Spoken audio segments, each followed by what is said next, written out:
Halo, perkenalkan nama saya Gilkan Sedikit Momora dari NIM 213-14013 dan dari Pendidikan Prodi Pendidikan Sejarah.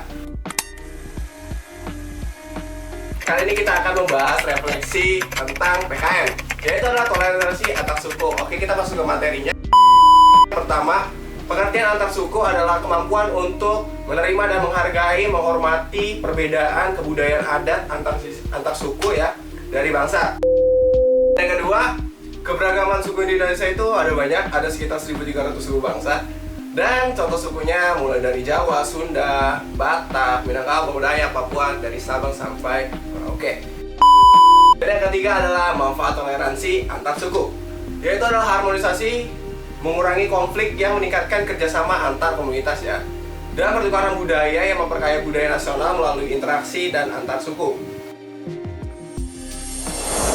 Dan saya punya pengalaman pribadi soal toleransi antar suku, yaitu ketika saya ya memasuki SMP memiliki masalah, yaitu adalah kesenjangan antar suku karena saya suku Batak gitu kan. Dan di kelas ya ada banyak sekali Jawa, karena di situ kita akan tahu ada kesenjangan antara kelompok-kelompok antar suku waktu itu ketika saya masih SMP. Kita masuki pertanyaan ya dari mahasiswa. Ya, yang pertama adalah mengapa toleransi antar suku itu penting banget ya dalam kehidupan masyarakat sekitar. Jadi toleransi antar suku itu penting karena menciptakan lingkungan yang damai dan harmonis dalam kehidupan sehari-hari. Dan kita sering berinteraksi antar orang lain yang berbagai antar suku, dan kita harus bersikap toleran dan menghargai perbedaan dan menghargai timbul-timbul yang ketidakpahaman antar prasangka suku lain. Dan pertanyaan yang kedua, bagaimana pendidikan itu bisa berperan dalam menumbuhkan sikap toleransi antar suku? Jawabannya adalah dalam menumbuhkan sikap toleransi antar suku, memberikan pengetahuan tentang keberagaman budaya dan suku di Indonesia ini.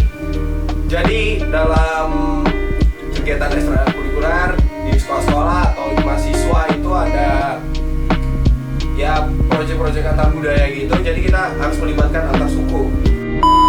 Pertanyaan ketiga, apa tantangan terbesar yang dihadapi dalam mewujudkan toleransi antar suku? Jadi tantangan terbesar ya dalam mewujudkan toleransi antar suku, ada prasangka yang sudah dalam ketidakadilan sosial gitu dan menimbulkan kesenjangan. Dan mengatasi tantangan-tantangan ini membutuhkan usaha yang dari pemerintahan, komunitas, individu untuk menciptakan kebijakan inklusif dan mengedukasi masyarakat tentang adanya toleransi.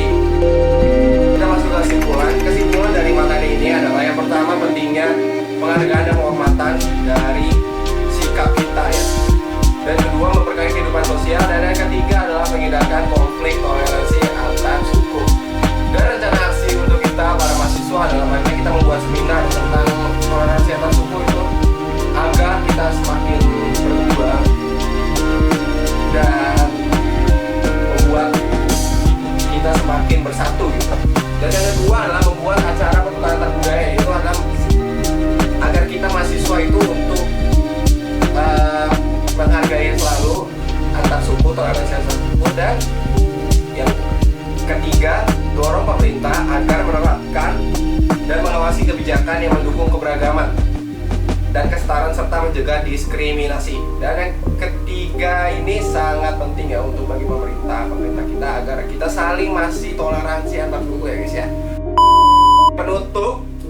Penutupnya adalah nilai kemanusiaan adalah dasar dari segala tindakan kita. Marilah kita selalu menjunjung tinggi dalam setiap interaksi dengan tidak memandang suku atau budaya. #aksi nyata toleransi.